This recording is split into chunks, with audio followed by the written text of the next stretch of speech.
Remember, this market is only bad if you happen to be long. But notice how simple this was, that up here at the same level it peaked out before, we started seeing a indecisive trading. It pulled back to the T-line, which at that point should have been reasonably long. It was on this day that you can start saying you probably need to start closing out some of the long positions and adding short positions. And there was nothing on this downtrend that would have changed that, other than the fact of more it kept going down, probably the weaker some of the long positions were looking, and there was still better short positions. So somewhere down in here, the weight of the portfolio should have been fairly heavily short.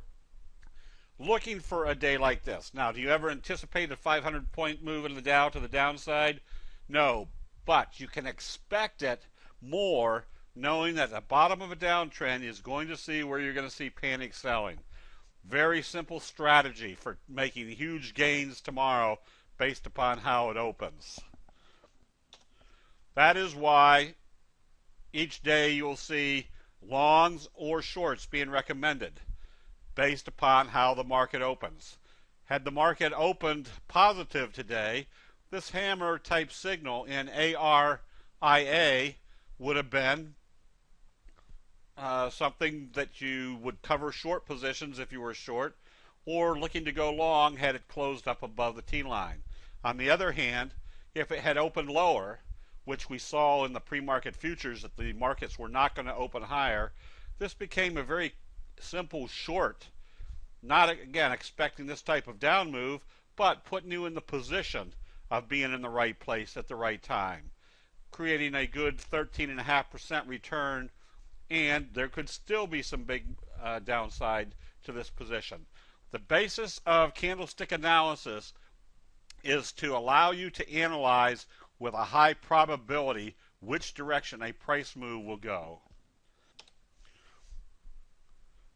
It also allows you to analyze when a price move is not working in a situation that would put you in favorable probabilities.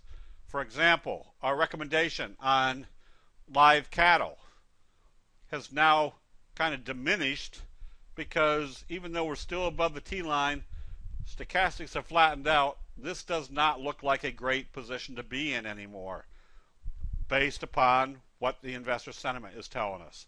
So not only do candlestick signals tell you when to be in a position, it also tells you when you should be out, and then figure out a strategy for how to get back in. For example, if it traded back up through this level, it might be time to get back in because you'd have a wave 1, wave 2, wave 3. But why take the risk? If the market trades lower tomorrow, they may move cattle down further. So we've closed out the position with the expectation that if it starts moving up higher tomorrow, we can always buy back in. That'll be it. We'll see you in the chat rooms.